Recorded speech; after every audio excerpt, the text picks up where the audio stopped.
But a keyframe isn't just for animating things like the color or the moving things around. You can actually have it affect logic. So if I had another switch, I could use that keyframe to turn on the switch, for example. Or if you have a timer and you want to set this timer to the midway point or something with this keyframe, you can just set it to the midway point, and now it will play through, but then when you turn on the keyframe, it will set it back to that 2.5, and then when you turn it off, because it's got that keep changes, it will just continue from that point onwards. So for example, if you have a microchip, this can affect the microchip as well. So normally this is off, and let's keyframe it to be on, and without keep changes on, then when we turn on the keyframe, that chip will be active, and that's fine, and when you turn it off, it goes to off again. But if it was keep changes, and you turn it on, now it will be on forever, unless some other keyframe or something turns it off instead. So you could place this keyframe on a timeline, for example, in the middle of an animation or some music, to turn on some effect from then on. So if we put this over here, and we watch it play, and then when it gets to that keyframe, it will turn on that microchip. So you can use a keyframe for many different things in many interesting ways, just fine. One interesting thing you can use it for, if we add a text displayer, it's over there. Now we can leave it powered off and turn this on with a keyframe.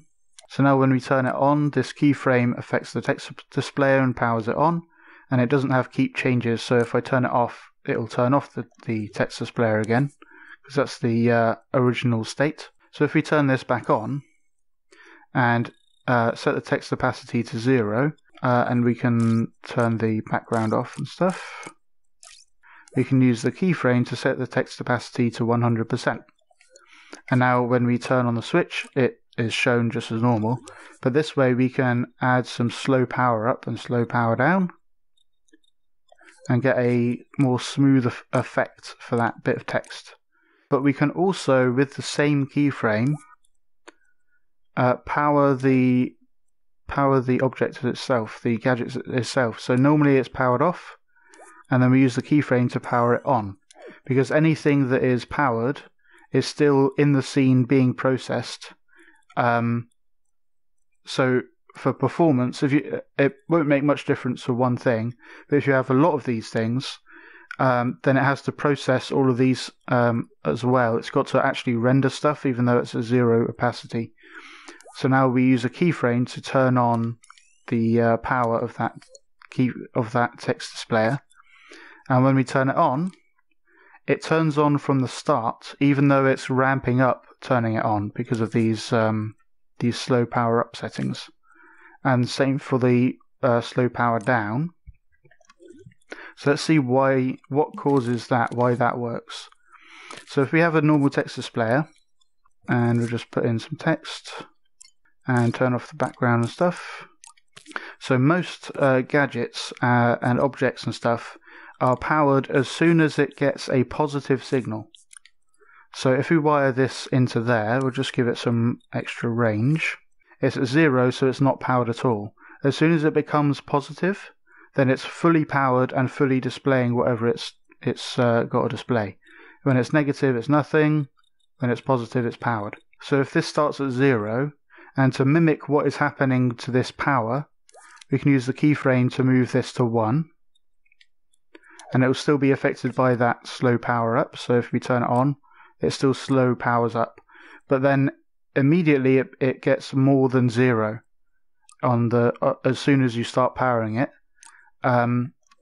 which is why this is powered immediately. That concept with the text displayer works a little differently with some gadgets or objects. So if I have a painting like this, then I can use this to power it. So this is normally off. When that keyframe is on, then it powers the painting. But you can see it actually, when you half power a painting, then it makes it less opaque instead of it just flipping on immediately. So bear that in mind if you're trying to use this trick for different gadgets. It may work a little differently. I'd like to thank Jack Power, Kolvitzer, Woodsense, and all of my other supporters for making this tutorial possible. Check out TAPgiles.com to find out how you can support me in helping Dreams creators. Thanks for your consideration, and I'll see you in the next one.